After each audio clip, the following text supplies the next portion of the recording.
नमस्कार।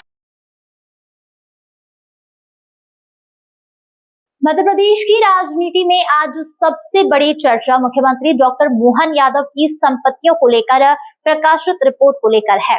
रिपोर्ट सामने आने के बाद सरकार डैमेज कंट्रोल बोर्ड में दिखाई दी है। जल संसाधन मंत्री तुलसीराम सिलावट ने प्रेस कॉन्फ्रेंस कर सभी आरोपों को निराधार बताते हुए रिपोर्ट को भ्रामक करार दिया है। हालांकि सवाल अभी भी यह उठ रहे हैं कि आखिर सरकार को इतने विस्तार से सफाई देने की जरूरत क्यों पड़ी। मंत्री तुलसीराम सिलावट ने दावा किया है कि मुख्यमंत्री डॉक्टर मोहन यादव और उनके परिवार का कृषि भूमि में मुख्यमंत्री बनने के बाद कोई बढ़ोतरी नहीं हुई है। मंत्री तुलसीराम सिलावट ने दावा किया है कि मुख्यमंत्री डॉक्टर मोहन यादव और उनके परिवार की कृषि भूमि में मुख्यमंत्री बनने के बाद कोई भी बढ़ोतरी नहीं हुई है। उन्होंने कहा कि अधिकांश जमीन वर्ष 2008 से 2019 के बीच खरीदी गई और चुनाव के दौरान संपत्ति का ब्यौरा पूरी तरीके से निर्वाचन आयोग के समक्ष प्रस्तुत किया जा चुका है। सिलावट ने यह भी कहा कि मुख्यमंत्री के रिश्तेदारों के निजी कारोबार और संपत्ति को मुख्यमंत्री से जोड़ना पूरी तरीके से गलत है। उनके मुताबिक सिद्ध विनायक देवकॉम कंपनी और परिवार की अन्य संपत्तियों को लेकर लगाए गए आरोप तथ्यहीन है और जनता के बीच भ्रम फैलाने की कोशिश की गई है। लेकिन राजनीतिक गलियारों में यह मुद्दा अब तुल पकड़ता जा रहा है। एक और रिपोर्ट के आधार पर सवाल उठ रहे हैं तो दूसरी ओर मुख्यमंत्री के अपने मंत्री तुलसीराम सिलावट लगातार सामने आकर सफाई दे रहे हैं।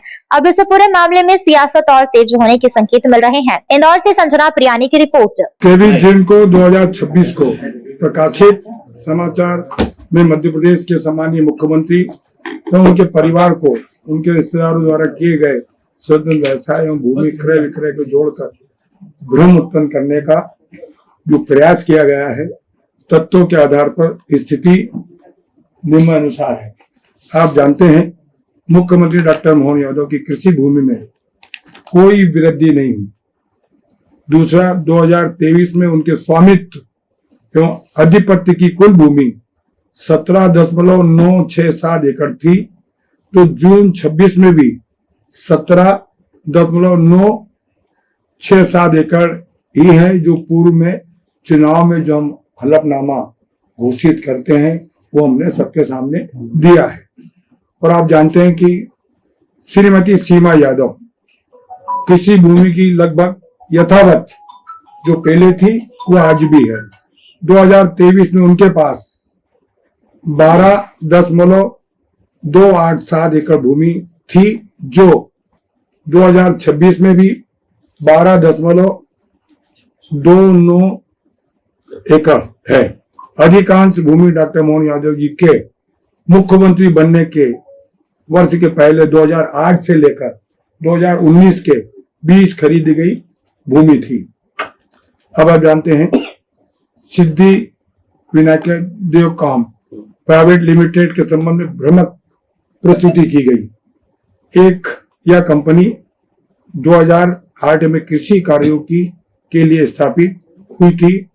डॉक्टर मोहन यादव एवं श्रीमती सीमा यादव वर्ष 2017 में इसके निदेशक पद से अलग हो चुके थे तथा मार्च 2026 में भी अपने सभी शेयर भी त्याग कर चुके हैं। कंपनी के पास नवंबर 2023 में 68.43 एकड़ भूमि थी, जो जून 2026 में घटकर 65.69 एकड़ भूमि रह गई है।